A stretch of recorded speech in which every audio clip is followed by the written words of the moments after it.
Hello, this is part 3 of my Changeling Ramble.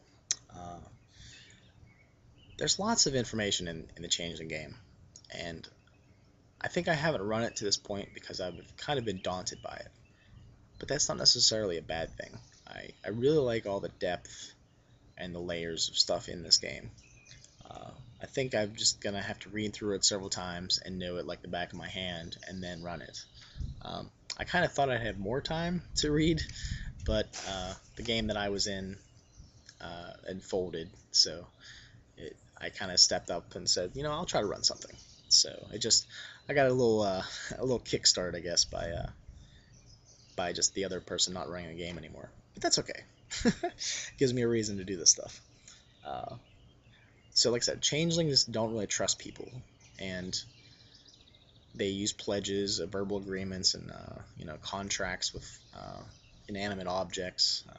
Like for instance, the contract of like fire. Either you or the true Fae way back when had to make an agreement with fire to be able to use it and give it something in return.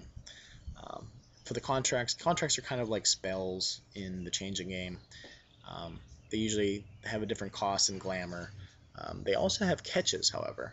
If you plan ahead of time, they don't cost you anything. Like I know one is you've pricked yourself in the finger with a thorn from the hedge in the last day. So in the morning maybe you go, okay, I want to cast this for free later. Hopefully, I'll go into the hedge and prick myself with a thorn and then come back out. So you kind of have to plan ahead of time. And I know some people have said that can be tricky. But again, you don't have to do the catches. That's just a way to make them free. So hospitality is a big thing in the changing politics. Basically going to people's houses and not having any violence done to your person. Um, there's all kinds of different traditions and superstitions in the game, and I think a GM, if he has time, should really read up on some of the original source material, Grimm stories, and just get that feeling of the others and what they're doing, and kind of the strange things that they have to do. Maybe they have to spin around 3 times before they do anything. Silly things like that. Reputation is very important. They don't really deal with oath breakers very well.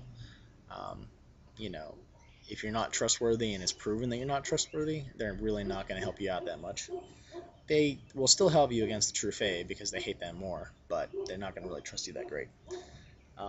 Mortals cannot perceive the hedge, anything changeling at all, unless a changeling has blown all their glamour and that blows the mask off them completely.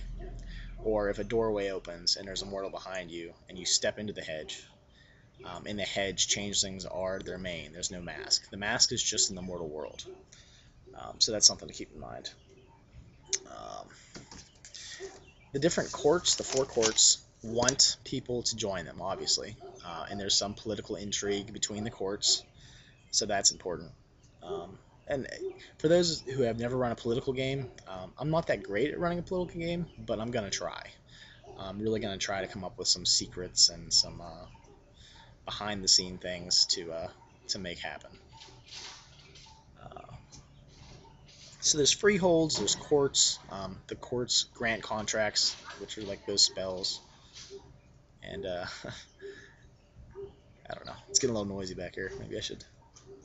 I don't know. I'll keep going. Let's see here. So